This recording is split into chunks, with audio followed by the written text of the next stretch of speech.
Let's welcome our incredible chefs! Yay!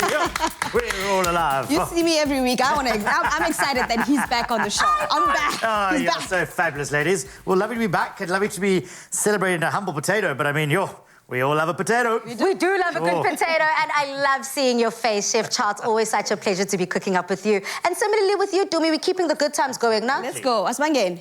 Now, starchy foods are an important part of a balanced diet as they provide energy, fiber, and various vitamins and minerals. But topping the list is the humble grain that is rice. And this week's main attraction, the potato. Now, our next recipe celebrates these two ingredients in a simple yet flavorful dish that is the Spanish omelette. The Spanish omelette. You know, the one thing that is so exciting about this dish is how humble it is because of the ingredients that are in it. Most people like to overcomplicate things, and I say this all the time, keep it simple. The simpler it is, the more flavorful it gets because you're getting the best out of that actual ingredient.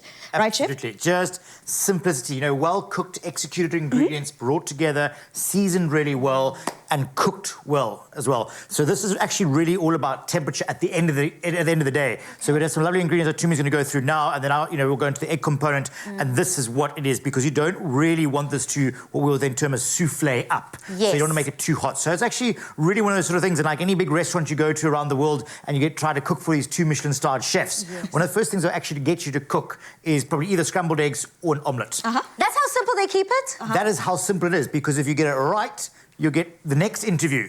If you get it wrong, they're not even going to take the time and waste their time of interviewing and even talk to you. Get out and go. I did not know, South Africa. Do me that an omelette is something that basically separates the boys from the men. I'm telling you, but luckily this omelette is different. It almost takes on like a frittata type style. Yes. So that's what makes it a little bit easier to go through. Oh, so is it a frittata or is it an omelette? So we're going to fry up our ingredients here using our EXCELLA sunflower oil. And you can see I'm going in with quite a bit because we're going to be frying a couple of things, one of which is our mushrooms. And you know mushrooms, they absorb, they draw in, they take in whatever. So we're using our EXCELLA sunflower oil, which I always say to you guys, it's neutral, enhancing the taste and flavor of whatever it is that you're cooking with and stuff like that. And you can use it in so many different ways, from your frying, your grilling. Zonke bonke basically is mahonatsotle. So let's just start by frying up our mushrooms. And apologies, Chef. That's all right.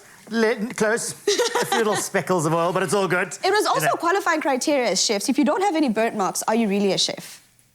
Well, it depends. You know, you shouldn't be burning yourself end of the day. You know, safety should be key here. Exactly. So which road do you want to go down? Yeah. So what I want to do is, you can see my oil is quite high because what I want to do with my mushrooms is I want to get that beautiful crisp skin on the outside. You want to make sure you caramelize them, and I'm going to whip up this heat a bit more.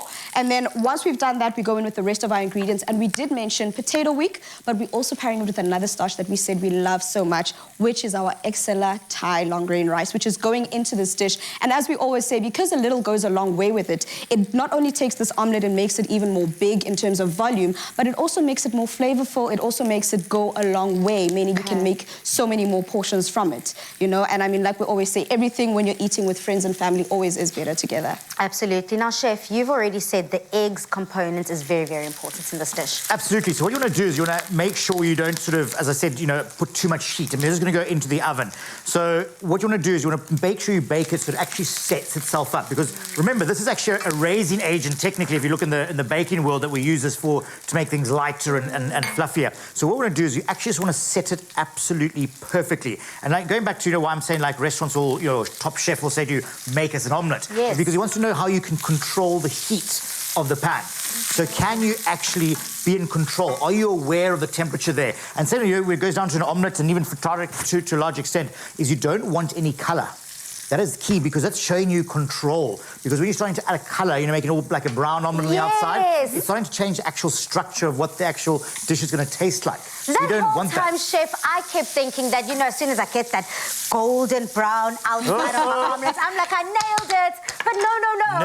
Absolutely. It's gentle and it's low. And if you actually look now, one of the big trends out there is the Japanese omelette, of where they all sort of, you know, actually with talking, we've got rice here as well, is they sort of have like a dome of rice, obviously lots of lovely flavour, and they'll make an omelette. Now, an omelette is traditionally done done on the top Yes. of the stove, a frittata in the oven. So technically it should be more frittata than an No omelette. wonder we were asking, is it an omelette, is it a frittata? We do not know, but one thing that we do know for sure, it is hearty, it is delicious, and it is something that we are celebrating here on the show today. Now, I've always considered myself, and I got it from my mama, I'll say that, I'll be humble and say that, she makes the best omelets. In fact, it's one of our traditions growing up that at the end of the day on Christmas morning, we all wake up to a delicious omelette. But one thing that she's never added into the omelette is that Thai grain rice. Yes, Mama. So what I've done is I've literally added the rest of our ingredients here. I've fried up some sage that we added in there, some paprika, our salt and pepper, our spices there, the potatoes, which were leftover potatoes. So if you've got some French fries left over, if you've got some potatoes that you baked left over,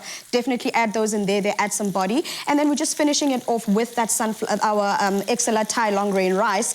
And in essence, what we're talking about with that frittata style is that now this is the base of the ingredients. Chef will then be doing his part in showing how we keep saying, is it an omelette, is it a frittata, and what's the difference? Yeah. So anyway, so you've got some scrambled eggs here, no addition of milk and cream and, you know, all those sort of things sometimes you want to add into it. Just I'm putting 2/3 of my cheese into there, and then literally we're going to just sort of pour this in to your pan. So once it's all sort of got, you know, all those lovely colours and everything, heat off, very good.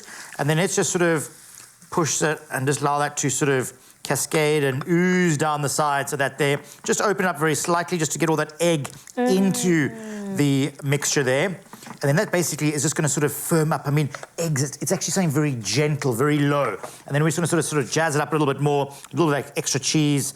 Let's pop that on the top. And that will also firm it up a little bit more. Well, the cheese is going to sort of, you know, give a wonderful sort of browning, a little bit of topping, a little bit of a sort of little crunch that you get there. But allow that just to sort of bake off. Okay. And it's just going to set perfectly. You want to actually, when you remove it out the oven, there should be a little bit of a jiggle, a bit of a wobble, and then allow it to sit on the top, and then it'll actually finish cooking the residual heat, and then it'll be absolutely perfect. So that's how what you we get that. want. We want perfection in this kitchen. So to get perfect in your kitchen, please do head over to afternoonexpress.co.za for the full ingredients and recipes list. But for now, let's head over to the other kitchen and find out what Jay's hack is.